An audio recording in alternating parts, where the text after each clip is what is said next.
Glad you're here. Yeah. It's hard to get this. I wonder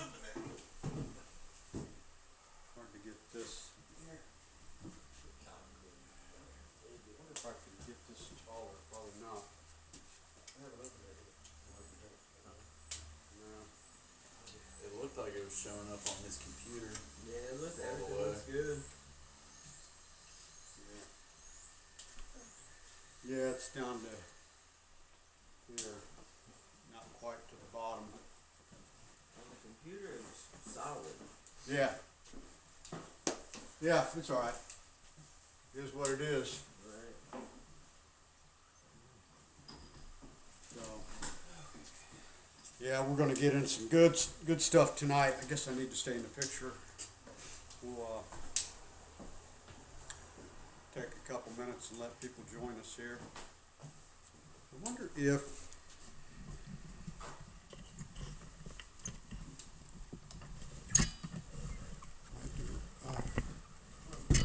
and point it down. I think I'll do better.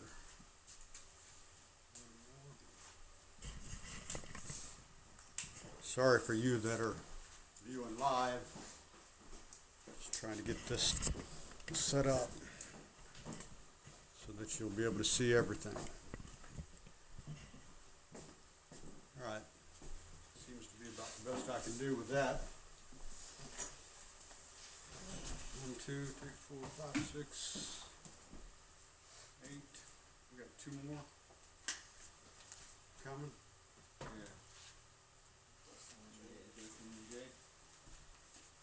All right.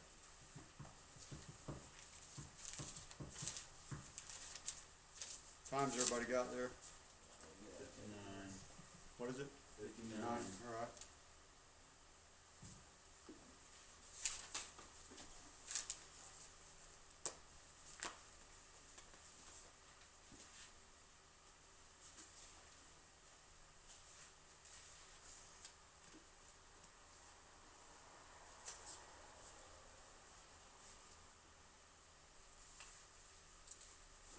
Those of you that are viewing remotely, go ahead and grab your big book. We're going to get started in the doctor's opinion.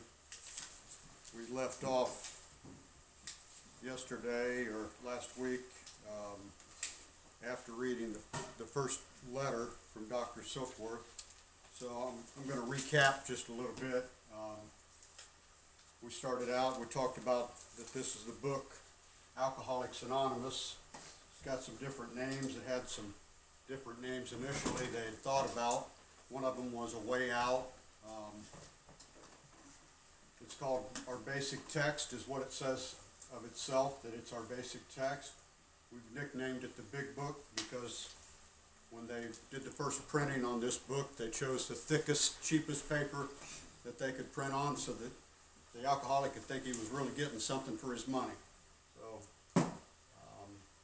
the book says that the first portion, which is the first 164 pages, describes the AA recovery program. Why write a book?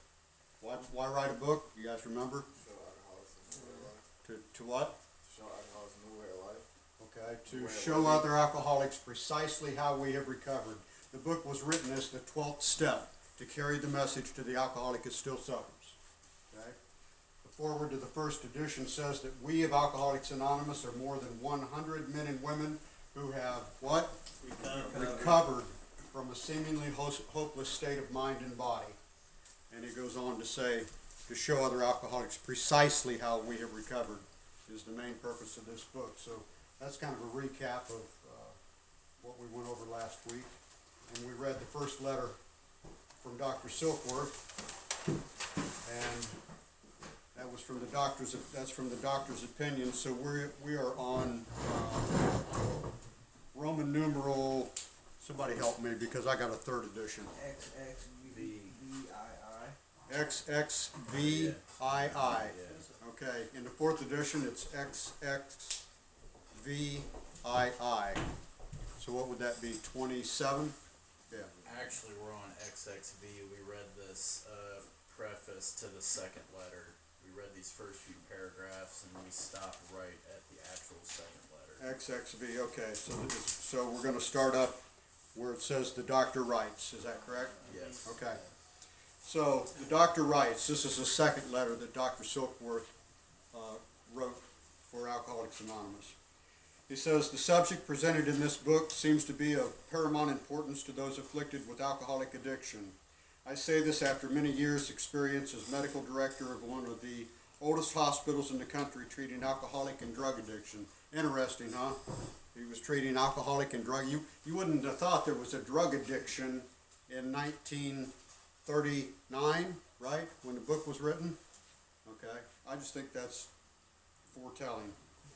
There was, therefore, a sense of real satisfaction when I was asked to contribute a few words on a subject which is covered in such masterly detail in these pages. We doctors have realized for a long time that some form of moral psychology was of urgent importance to alcoholics, but its application presented difficulties beyond our conception.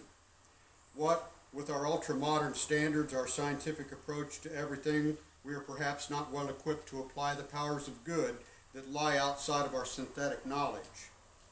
Many years ago, one of the leading contributors to this book came under our care in this hospital, and while here, he acquired some ideas which he put into practical application at once. He's talking about Bill Wilson, of course. Later, he requested the privilege of being allowed to tell his story to other patients here, and with some misgiving, we consented. The cases we have followed through have been most interesting. In fact, many of them are amazing. The unselfishness of these men, or as we have come to know them,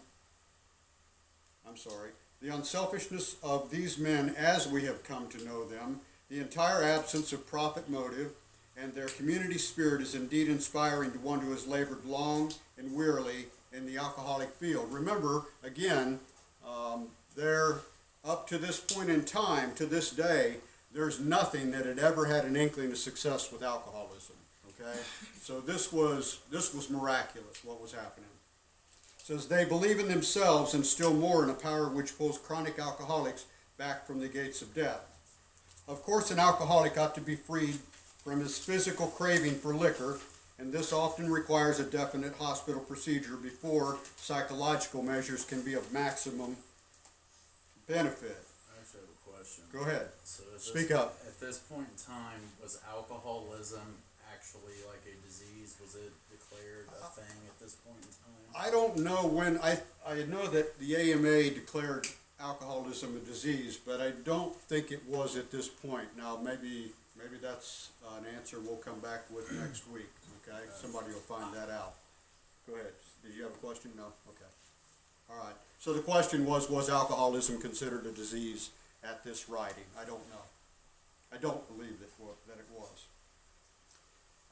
Okay, so next paragraph, it says, we believe and so suggested a few years ago that the action of alcohol on these chronic alcoholics is the manifestation of an allergy, that the phenomenon of craving is limited to this class and never occurs in the average temperate drinker.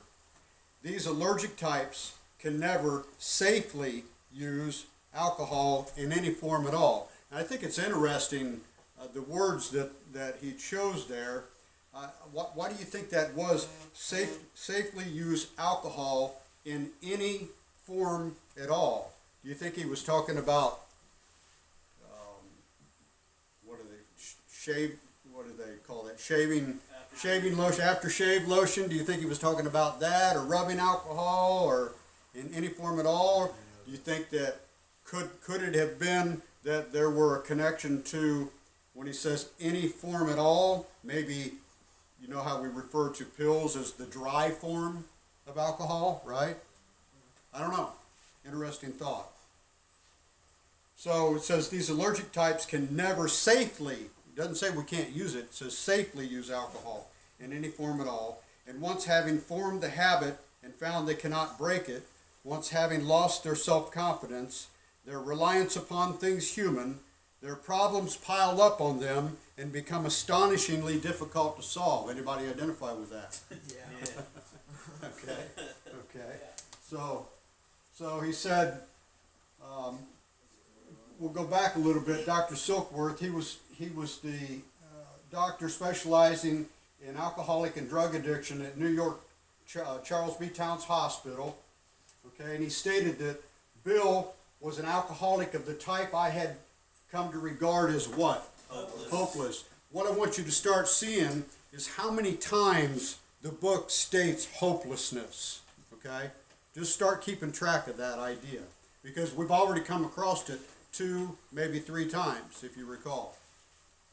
So it's the action of alcohol in these chronic alcoholics is the manifestation of an allergy, that the phenomenon of craving is limited to this class and never occurs in the average or temperate drinker.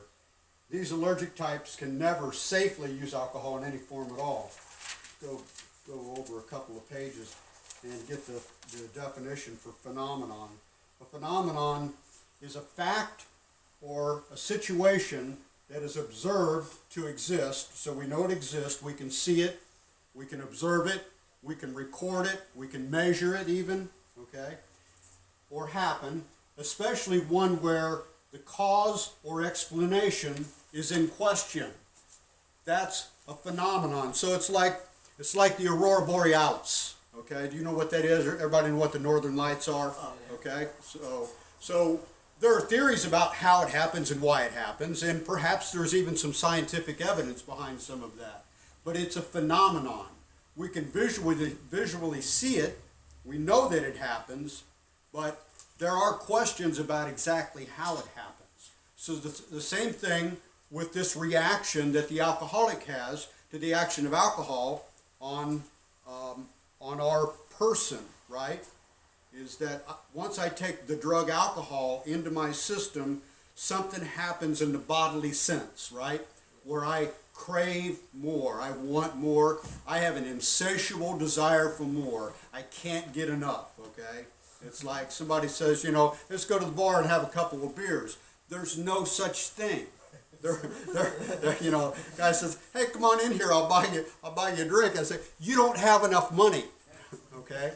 You don't have enough money to get me drinking, all right? So the problems pile up on them and become astonishingly difficult to solve. It says, frothy emotional appeal seldom suffices.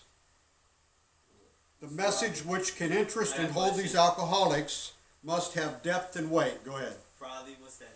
Frothy. Can you elaborate on like the whole sentence? Yeah. Frothy. I did not bring a dictionary tonight. Somebody got a Google search. Frothy.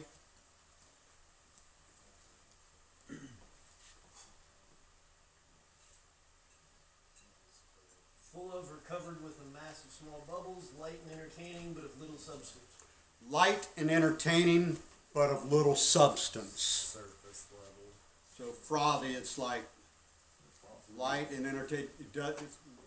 Frothy emotional appeal. You'll get the full context reading the rest of the paragraph. Let's do it. It says, the message which can interest and hold these alcoholic people must have depth and weight. In nearly all cases, their ideas must be grounded in a power greater than themselves if they are to what? Recreate their lives. That's a little bit different. That's a little more than just not drinking, right?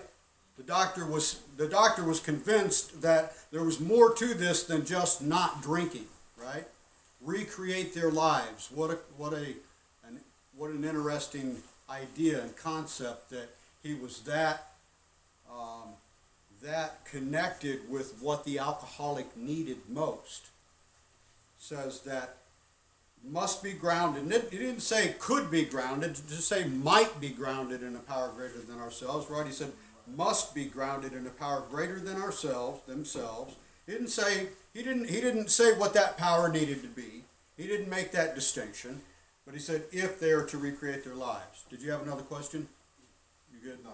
Okay, that's all right. No, ask questions anytime, so you're fine.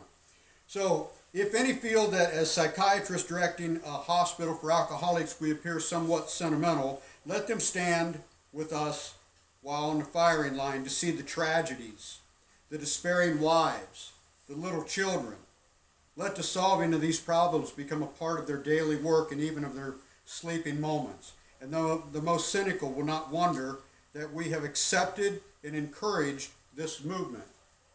We feel, after many years of experience, that we have found nothing which has contributed more to the rehabilitation of these men than the altruistic movement now growing up among them. Okay, so go back here.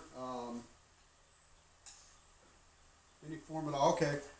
Well, let's move on. Okay, so this next paragraph, we're going to dissect it. There's so much meaning in the next two paragraphs that we'll probably spend most of the hour on them. Men and women drink why? Essentially because they like the effect produced by alcohol. So it isn't rocket science, you know. You ever hear somebody say, "I don't know why I drink"? You want to. Yeah, I like the effect. I didn't start drinking because I liked the taste. I developed a taste for liquor and for alcohol. Okay, so I worked hard at it.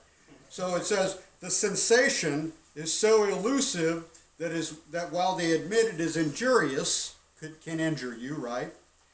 They cannot, after a time, differentiate the true from the false. Go ahead. So that means like they started losing a sense of reality. Sense of reality, perspective, the true from the false. Right from wrong. You know, it's like, you know, I think when people started to try to hold my feet to the fire, when I wasn't able to complete commitments or follow through with obligations or things that I said I would do, and people would try to hold my feet to the fire and ask me to do what I said I would do, I would make excuses.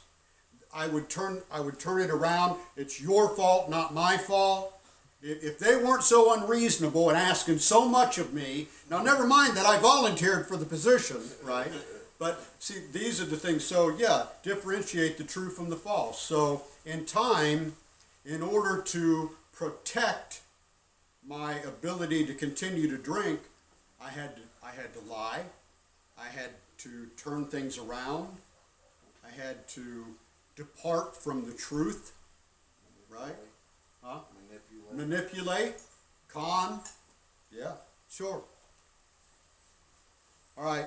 They cannot, after a time, differentiate the true from the false. To them, their alcoholic life seems the only normal one. Now, see, I thought everybody drank like I did, right? I mean, I thought everybody drank, right? Everybody has to drink, right?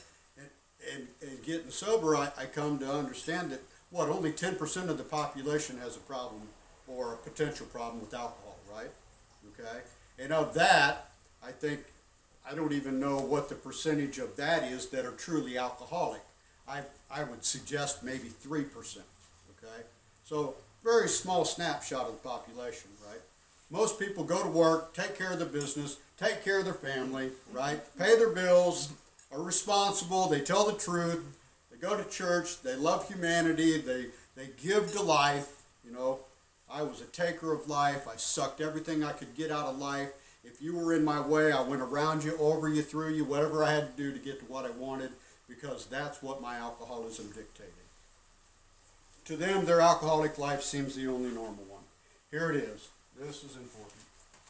They are restless, irritable, and discontented. And I'm going to stop there, right there, for a minute, because I want to pull these words apart a little bit. And all of the definitions that I've brought and that I bring, I've gotten out of a dictionary that was copywritten in 1947. So it wasn't the dictionary that would contain the meanings of the men that were writing this book or giving this information, because Bill was probably, I think he was 37 at the time of his last drink, 34 or 37, I can't remember. So he was educated, if that was 1935, so he was educated, 1910, 1920, in that period, correct? Okay, so if you had a dictionary from 1915, 1920, you would have a real accurate portrayal of what words meant. Well, the book that I have is copywritten in 1947. I think it's pretty close. So from that, restless means impatient, fidgety, nervous, uneasy in the mind or spirit, always active or in motion, eager for change.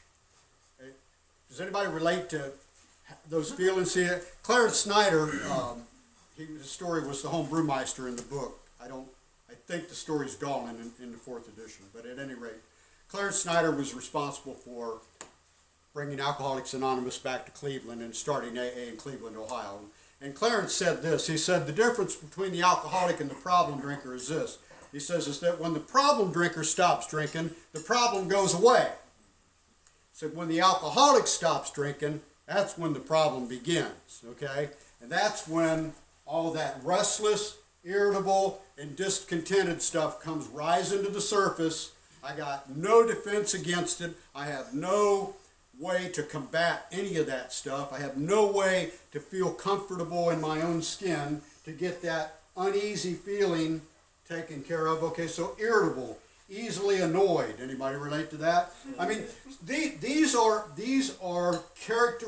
characteristics of active alcoholism.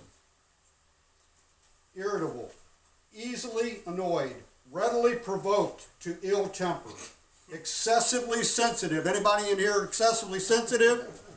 Yeah, I am. Yeah, wear my heart on my sleeve. Discontented. No matter what came my way, no matter how good life got at any point when I was drinking and using, never was it ever good enough.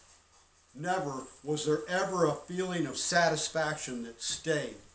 Dissatisfied, discontented, dissatisfied, displeased, uneasy. I think it's another mental note. Look at this word easy and uneasy and dis-ease and the word ease. Pay attention to these words as we go along. Also rebellious. Rebellious, if you want a picture of the alcoholic, look up rebellious in the dictionary. It ought to have a picture of, a guy in a trench coat with a bottle, right? Rebellious. All right. So he says that Dr. Silkworth, back to him, he says the alcoholic, they are restless, irritable, and discontented unless they can again experience that sense of ease and comfort which comes at once by taking a few drinks. Okay, so how I treated my alcoholism was what? By drinking. Drinking and using. That's how I got rid of that restless, irritable, and discontented stuff, right? So, if you stop drinking, all that stuff comes to the surface, and now you're in a horrible condition.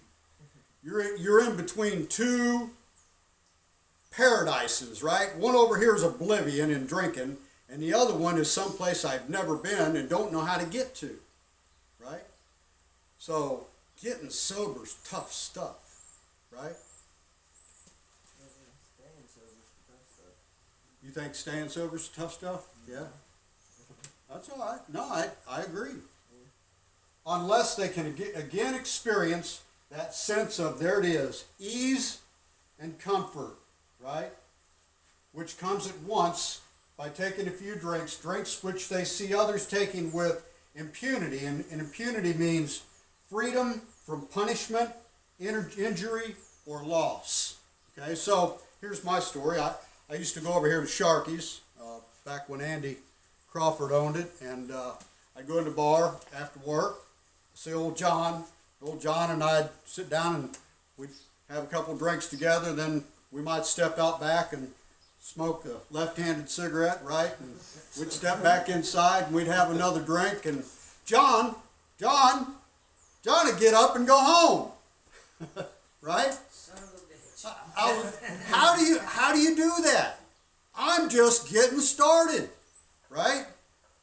John drank with what? Impunity. John was an alcoholic. When John drank, it didn't set up that physical compulsion where he craved more. once I started drinking, it's Katie bar the door. It's on. I'm not stopping till I'm passed out, I'm locked up, or those are the only two options that where I ever stop. I'm passed out or I'm locked up, one of the two, right? All right. So, it says drinks that he sees others taking with impunity. So, after they have succumbed to the desire again, as so many do, and the what? There's that word again. Phenomenon of craving develops. They pass through the well-known stages of a spree, emerging remorseful with a firm resolution not to drink again. You ever do that? Yeah. Man, I swear, this time, it is it. I am done. It is over. I am never drinking again. I'm going back to that AA. Those people, they were right. And I'd sit in jail for 30 days seeing that every day, day after day. When I get out of here, man, I'm going to do right. I'm going to get my act together. I'm going to get my life together. And I'd walk out of that jail cell to the nearest bar and start drinking. With a firm resolution not to drink again. This is repeated over and over. And unless this person can experience an entire psychic change, there is very little what? Hope. There's that hopelessness thing, right? Isn't that what he's saying? Yeah. Very little hope of his recovery. All right, so let's look at this. So, how can I ever find a reasonable sense of ease and comfort without alcohol in any form, right? Any form.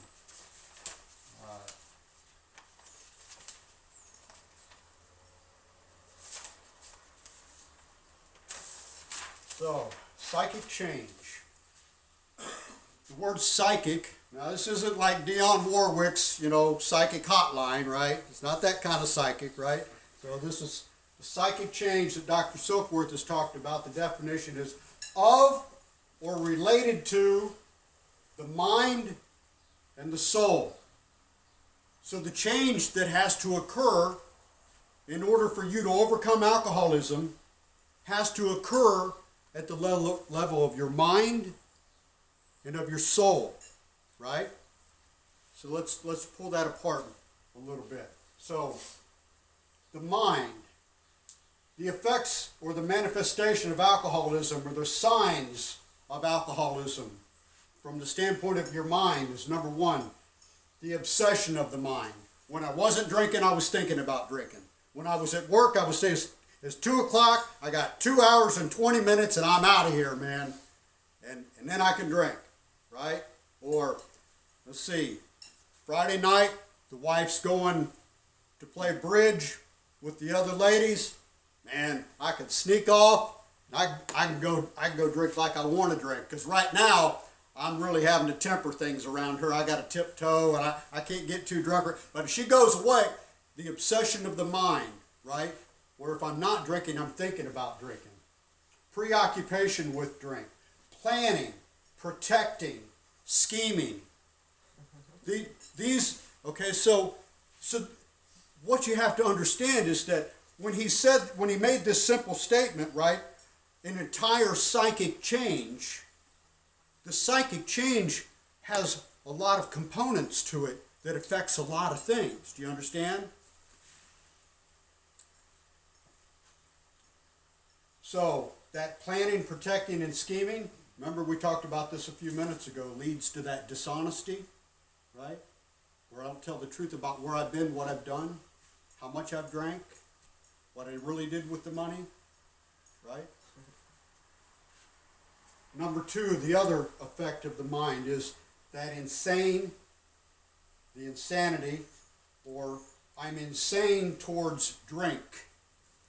What that means is that if years and years of experience means that to drink means horrible consequences for me, and you continue to do that, that is an insane idea, right? So it's this inability to remember just how bad it was And there are several, I want to go through these because there's several places in the book where it talks about this idea of the insanity of the drink, the insanity of the first drink. In one place, it calls it the desperate experiment of the first drink. That's so comical to me. Isn't that funny? The desperate experiment of the first drink. I think that's so funny, you know? I mean, only because it's so true and so horrible. So let's start here, where it says, I can't bring into consciousness. Let's go to page 24, because we're going to go back and forth. So keep your finger on that page, but turn to page 24, all right? I will too, as soon as I can get to it, without my book falling apart. All right, so on page 24 it says, the fact, this is the first paragraph, full paragraph, it says, the fact is that most alcoholics, for reasons yet obscure, have lost the power of choice in drink. Okay? It says, our so-called willpower became practically non-existent. Here it is. We are unable at certain times to bring into our consciousness with sufficient force the memory of the suffering and humiliation of even a week or a month ago. We are without defense against the first drink. Okay, so that is a description of the insanity. So when you talk about the second step, and we talk about came to believe, so here's what the book's doing. The book doesn't say, okay, for the first step you sit down and you write this out and you do this, and then for the second step you write this out and you do this. It's trying to avail you of the ideas that you need to understand. Okay? This one's vital, and most people don't get it. The insanity of the disease is just that, this utter inability to remember just how bad it was. It's to bring into consciousness with sufficient force the suffering or humiliation of even a week or a month ago. So that's one description of the mental aspect. Okay, notice the word mental, the mental aspect. So let's go to page 33 next.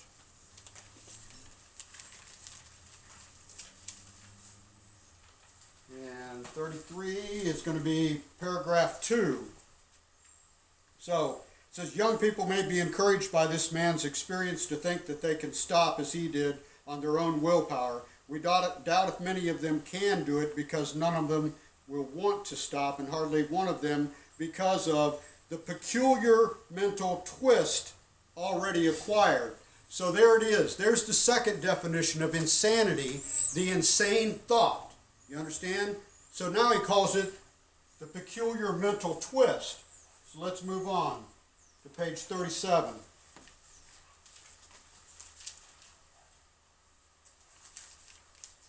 And on 37, we're going to go to paragraph 2 as well. It says, you may think that this is an extreme case. To us, it is not far-fetched, for this kind of thinking has been, so insanity, thinking, okay, has been characteristic of every single one of us. We have sometimes reflected more than Jim did upon the consequences, but there was always the curious mental phenomenon that parallel with our sound reasoning. So here it is.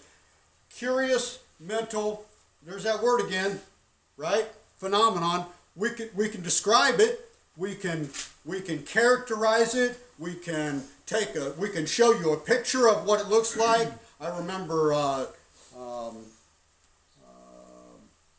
I remember as a child, I grew up part of the time out in Okeana, and there was a town drunk, and his name was Jesse. We knew that Jesse couldn't stop drinking, and that's what Jesse was going to do. But I didn't know that he suffered from this curious mental phenomenon, that for some reason his brain, and I would develop that later, could not bring into consciousness, right, with sufficient force. He couldn't. There's a switch up here that in the alcoholic mind doesn't work the way the non-alcoholic mind does. Okay? So one more spot. Strange mental blank spots, page 42.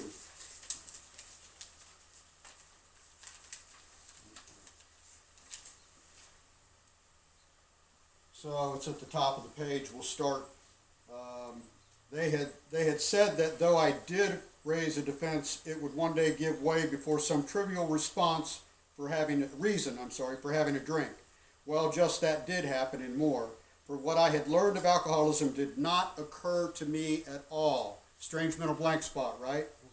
Okay. Says, I knew from that moment that I had an alcoholic mind. I saw that willpower and self-knowledge would not help me in those strange mental blank spots. So do you see 1, 2, 3, 4 different places where Bill describes that insanity and uses different terminology, 4 different ways to try to impress upon you the problem for the alcoholic exists in his mind rather than in his body. And we'll run across that statement in the book later too. Get it? Understand? Okay. So, insane towards drink. Then, what are the others? So these are the problems of the mind, right? These are the effects of, or the manifestations of alcoholism, or the signs of alcoholism on the mind. Obsession, of insane towards drink, and 3, perspective, outlook, attitude. Okay? So, how I think about a thing determines how I feel about a thing. And the way that we overcome a lot of that stuff is in the 4th step. When I turn back to the list, we're prepared to look at it from an entirely different point of view, right? We change our perspective. If you want to change the way that you feel about a thing, you're going to have to change the way you look at it. So that's the 3rd piece of the mind, of the psychic change. So psychic change, other related to the mind and soul. So we've covered the mind. Any questions on that? All right, I'm going to go to the next page, which talks about the soul. We're still on the psychic change. So our soul, what are the effects and the manifestations and the signs of alcoholism on the soul? The definition of a soul is that part of a person, nature, that part of a person's nature where feelings, ideas, and morals center. Spirit, separate from the body. So our soul is not our body. Our soul is that part of a person's nature where your feelings, your ideas, and your morals, it says center, but I would use the word reside, right? Okay? Soul. So, the effects and manifestations and signs of are in our attitudes, right? Our attitudes, my motto was, life's a bitch and then you die, right? Life's a bitch and then you die. Same shit, different day, right? That's my attitude and outlook. Remember, and so go on. I mean, we're going to fast forward a long ways, but in the promises it says what? Our whole attitude and outlook upon life will change, right? That has to do with the soul. The recovery, the spiritual malady, the recovery of that spiritual malady, okay? So, same shit, different day. Ideas. Well, one of my, and not all of this is going to fit you. There are things that are peculiar to you that aren't to me, and vice versa. I'm just giving you some examples to try to bring this to life, to make more sense to you, to connect these pieces. Ideas. If it doesn't fit, get a bigger hammer. That's what I always said, you know. If it doesn't fit, get a bigger hammer, right? Isn't that how you attack life? Right? That's how I attack life. If I just manage well, I'll get what I want. It goes on to say that in the right before the well, we can turn to it. Let's turn to it. right before the third step prayer. So that's going to be what, 62, 63? Isn't that where the prayer is? Let's go to 61. Go to page 61. We'll start in the middle of the page. It says, what usually happens, the show doesn't come off well, he begins to think life doesn't treat him right, he decides to exert himself more. He becomes, on the next occasion, still more demanding or gracious, as the case may be. Still the play does not suit him. Admitting that he may be somewhat at fault, he is sure that other people are more to blame. He becomes angry, indignant, self-pitying. What is this basic trouble? Is he not really a self-seeker, even when trying to be kind? Now here's the statement that I want you to grasp and grab a hold of and see. Is he not a victim of the delusion that he can wrest satisfaction and happiness out of this world if only he manages well? If I just do, I did this from a detox bed. If I do this and I do this and I do this, I'll fix that. I'm trying to straighten out my life from a detox bed. Do you see what's wrong with that? But that's my idea. That's what I believe about life. I believe that if I just think about it hard enough, long enough, I look at all the different angles, I believe that life is a chess game. If I move here, life moves here. That's not how life works. But that's how I was attacking it. It says, if I just think about it long enough, I'll figure it out. That's that obsessive thought of the mind, right? That angst, chronic worry, anxiety, mental anguish. These are the things that come with these ideas.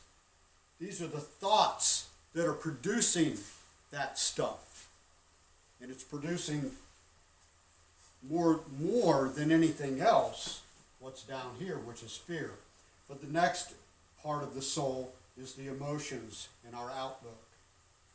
I never get my share. Life sucks. Right? I'll never get ahead. Right? Good guys finish last. Fear. What might or might not happen. It ruled my life. Absolutely ruled my life. So, Dr. Silkworth says that the change that has to occur at the level of the mind and the soul. That ain't much, is it? It's a lot. That's a lot.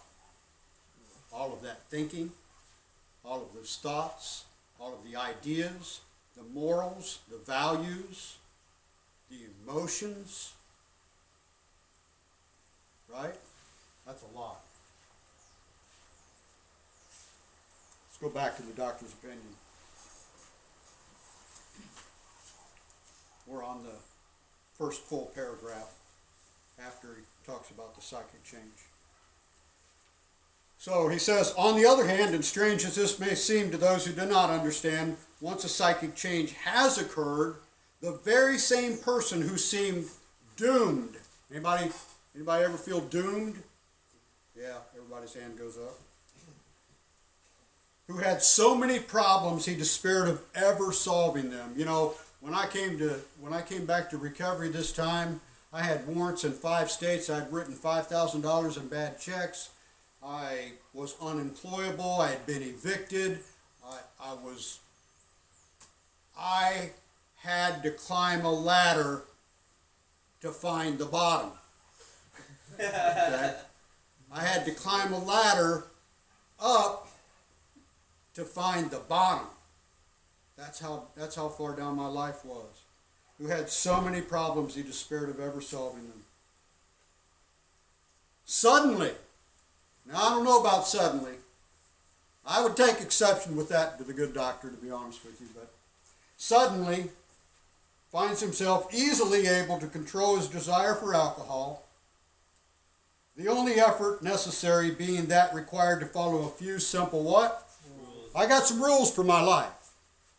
I got some rules. That's all there is to it. I got some things that I just don't do. And I got some things that I do every day. I have rules for my life. Men have cried out to me in sincere and despairing appeal, "Doctor, I cannot go on like this. I have everything to live for. I must stop, but I cannot. You must help me." Faced with this problem, if a doctor is honest with himself, he must sometimes feel his own inadequacy. Although he gives all that is in him, it is often not enough. One feels that something more than human power is needed to produce the essential psychic change. Though the aggregate of recoveries resulting from psychiatric effort is considerable, we physicians must admit we have made little impression upon the problem as a whole. Many types do not respond to the ordinary psychological approach. I do not hold with those that believe that alcoholism is entirely a problem of mental control. It says, I have had many men who had, for example, worked a period of months on some problem or business deal which was to be settled on a certain date favorably to them. They took a drink a day or so prior to that date, and then the phenomenon of craving, there it is again, at once became paramount to all other interest, so that the important appointment was not met. Where I can really relate to that a lot was holidays, with my family, because it was like clockwork, man. If there was a holiday come around and I had been sober for a period of time, I would almost invariably drink and screw up that holiday, almost always. It says these men were not drinking to escape, they were drinking to overcome a craving beyond their mental control. There are many situations which arise out of the phenomenon of craving which cause men to make the supreme sacrifice rather than continue the fight. Isn't that a desperate statement? The classification of alcoholics seems most difficult and in much detail is outside the scope of this book. I like this. There are, of course, the psychopaths who are emotionally unstable. That's one of them. We're all familiar with this type. They're always going on the wagon for keeps. That was my cousin Lee was like that. They are over remorseful and make many resolutions, but never a decision. There's the type of man who is unwilling to admit he cannot take a drink. He plans various ways of drinking. He changes his brand, his environment. There's a type who always believes that after being entirely free from alcohol for a period of time, that he can take a drink without danger. There's the manic depressive type, who is perhaps the least understood by his friends and about whom a whole chapter could be written. Then there are the types entirely normal in every respect except in the effect alcohol has upon them. So he's trying to make this show you that we are a broad range of personalities, of educational backgrounds, of socioeconomic backgrounds. We are a diverse group of people, except for the effect alcohol has upon them. So, not everybody lied, did the cheating and the stealing and the robbing and the things that I did. Not everybody did that. There are people that come to Alcoholics Anonymous that have never cheated anybody out of anything other than maybe their children out of their time because they were drinking, okay? And that's significant. I'm not trying to make light of that. I'm just saying that they weren't the same, they had not stooped to the levels that I did. And I think it's always important, though, to say that behind that's a yet. Okay, that all of these things, if it hadn't happened to you yet, do a little more drinking. It can. All right.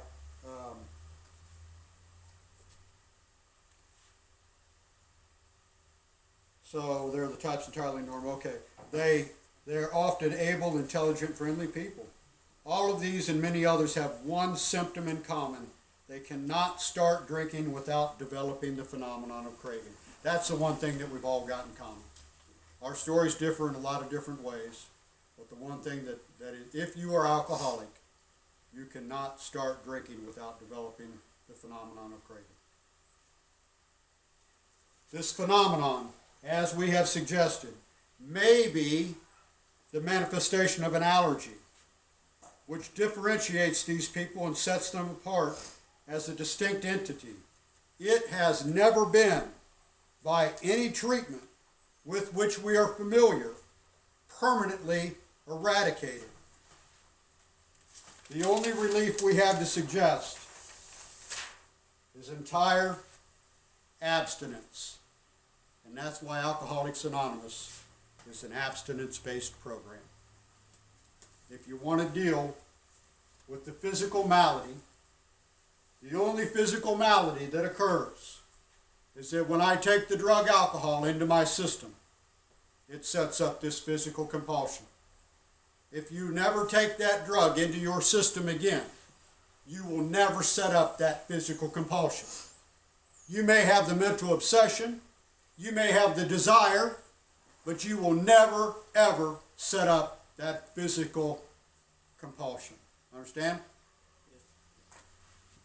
One symptom in common: they cannot start drinking without developing the phenomenon of craving. The answer to the physical part of the disease is we just don't drink one day at a time, right? Okay? That's why we say, keep coming back. Don't drink. Keep coming back. Because the soul sickness and the sickness of the mind takes a lot more work, time, energy for that healing to occur. And that happens through the process of the steps. But how we deal with the physical malady, we just don't drink. Make sense? Okay. Any questions? Comments? All right. So he says,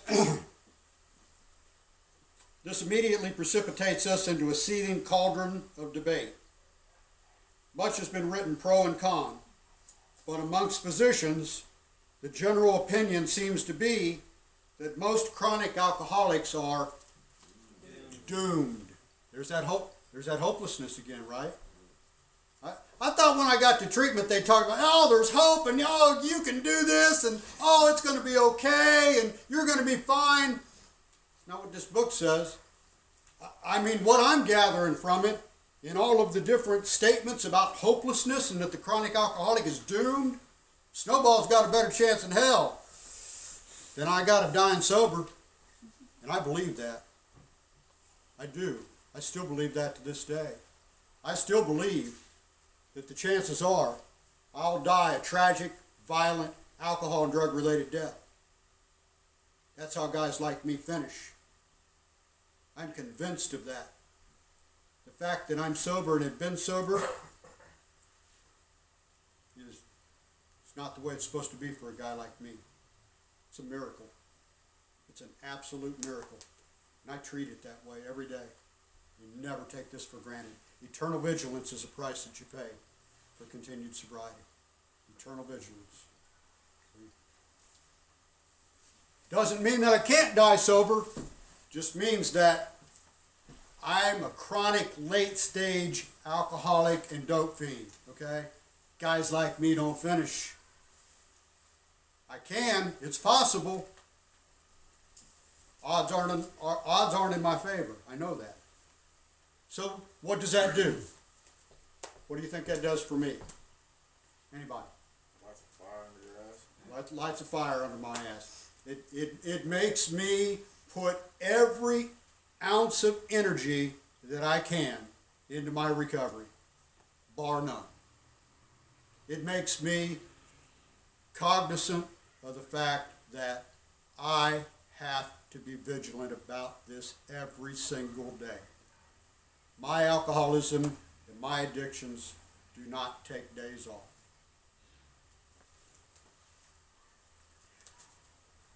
And I got to tell you that that attitude and that belief has served me very well for a lot of years now. So it didn't serve me well for the first 17 years of my recoveries, because it took me 17 years to get to my last drink for my first AA meeting. What is the solution? What he says next. He says, perhaps I can answer this by relating one of my experiences. About 1 year prior to this experience, a man was brought in to be treated for chronic alcoholism. He had but partially recovered from a gastric hemorrhage and seemed to be a case of pathological mental deterioration. Do you know what that's called? Wet brain. Yep, wet brain. He had lost everything worthwhile, and you know you don't come back from wet brain. If you know that, yeah. If you drink to the point of pathological mental deterioration, you don't come back from that. He had lost everything worthwhile in life and was living, one might say, to drink. He frankly admitted and believed that for him there was no hope. There it is again. Following the elimination of alcohol, there was found to be no permanent brain injury. So he wasn't a wet brain. He accepted the plan outlined in this book. 1 year later, he called to see me, and I experienced a very strange sensation. I knew the man by name, and I partly recognized him, his features, but there all resemblance ended. Now I want to stop there and share something that I think that is representative of the living amends in a way. You know? Because what he brought to that meeting was a different, changed man, right? And amend means what? To change for the better, right? I think that's the living amend. So, Go ahead. you talk about, or the book talks about the phenomenon of craving. Would you go as far to say as the psychic change is a phenomenon as well?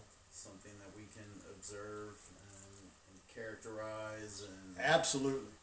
Yeah, absolutely. The question was if the phenomenon of craving, or if the mental obsession is a phenomenon, the question was, could the recovery from that be considered a phenomenon? And I say absolutely. Absolutely. Yeah. Because, I mean, here's the thing is, men and women recover in Alcoholics Anonymous on a daily basis, right? And not everybody, it says followed our path, right? And how it works, it says followed our path. It doesn't say followed our individual footsteps. So all of us do this a little differently. So if we're not following the exact same prescription, although there's a very well prescribed method of recovery in this book, we all do it a little differently, and a lot of people get to the same place, which is recovery, abstinence, having some semblance of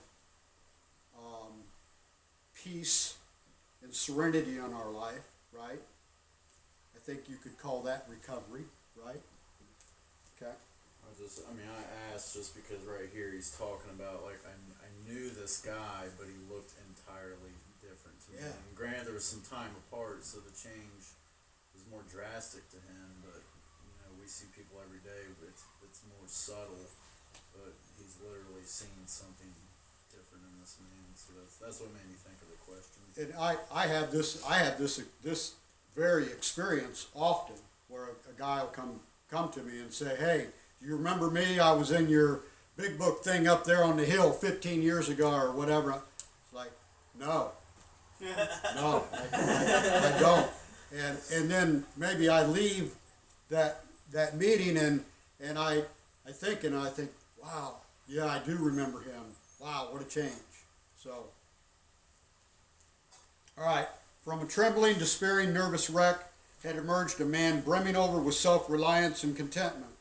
I talked with him for some time, but was not able to bring myself to feel that I had known him before.